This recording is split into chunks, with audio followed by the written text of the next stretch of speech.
This is Living Power with Dan Hurst. The journey has come to me, and I have nothing to set before him. Then the one inside says, "Don't bother me, the door is already locked and my children are with me in bed. I can't get up and give you anything." I tell you though, he will not get up and give him the bread because he is his friend. Now listen what this is saying. Yet because of the man's boldness, he will get up and give him as much as he needs. Now stop right there. What Jesus was saying was, and I've heard this taught, you have to be persistent, you have to keep knocking, just keep pounding on the door, just keep, you have to keep begging God, That's not what that passage is teaching at all. What Jesus is saying, look, this guy has a friend. And the friend comes and says, somebody come to my house and I need some bread, to feed this guy. Can you help me out? He says his friend will get up, the guy inside, he says he's not going to get up and just says, because he's already inconvenienced, he's already in bed, the door's locked, yada, yada, yada. He says he's not going to get up because he's his friend. He's going to get up because the guy was bold enough to do it, to ask him, to come knock on the door. That's what he said. That's what Jesus is saying. Jesus is saying the guy's going to get up because he recognizes that this guy was bold enough to come and knock on the door in the middle of the night. It's obviously a need, and so he's going to get up and help him out because he's his friend. Not just because he's his friend, but because of the circumstances, the boldness that he had to come and knock on the door in the middle of the night. That's why he's going to get up and help him. That's what Jesus is saying. It was the boldness factor that caused this guy to get up. The urgency, if you will. The realization, wow, this is really important. He came over here in the middle of the night, it must be really important. That's why he got up, because the guy was bold enough to come and knock on the door in the middle of the night. Then notice what Jesus says.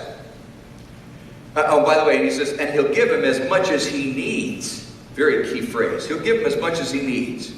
Now look at verse 9. Jesus says, so I say to you, ask, and it will be given to you. But what he's saying is, don't just, oh God, could I have 20 bucks? That's not what he's saying. Insert the words, in boldness. Then it begins to make sense in the context of how he explains it with this guy knocking on the door. What he's saying is, so I say to you, ask in boldness, and it will be given to you. Seek in boldness, and you will find. Knock in boldness, and the door will be opened.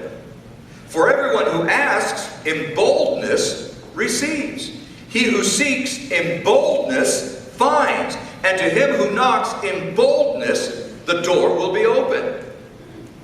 The problem is that we are so timid and shy when it comes to issues and it comes to needs. We don't want to ask God in boldness. We want to say to God, God, if it's your, and we do this, because we got to give God a back door when we pray, in case God doesn't want to do it. God, if it's your will, would you do this? If it's your will. And so we think that that's the way we should pray. And that's not what Jesus is saying at all. Jesus is saying, pray in boldness. Ask in boldness. God, here is a need. And this need needs to be met.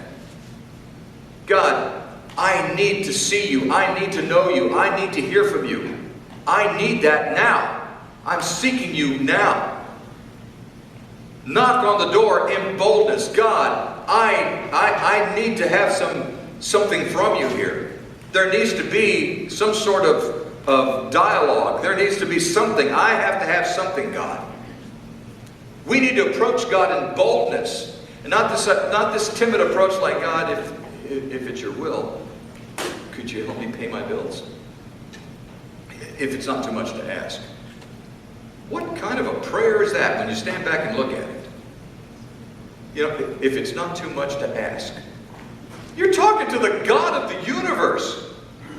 You're talking to the King of Kings and the Lord of Lords. It is not too much to ask. God isn't offended that you ask. God isn't offended that you come to Him because you have a need, or you have a burden, or you have a cry on your heart. He's not burdened over that. He doesn't come to us and say, wait, don't you realize I'm busy? I got a nut who's trying to get 200 million people raptured, and they don't know what to do now because they're all broke. I don't have time for your prayers. You know, we don't understand that God says, I want you to come to me with that stuff. And what Jesus was saying was, yes, ask in boldness, and you'll receive. Now, notice that he doesn't say that you'll receive what you ask for, but you will have a response from God.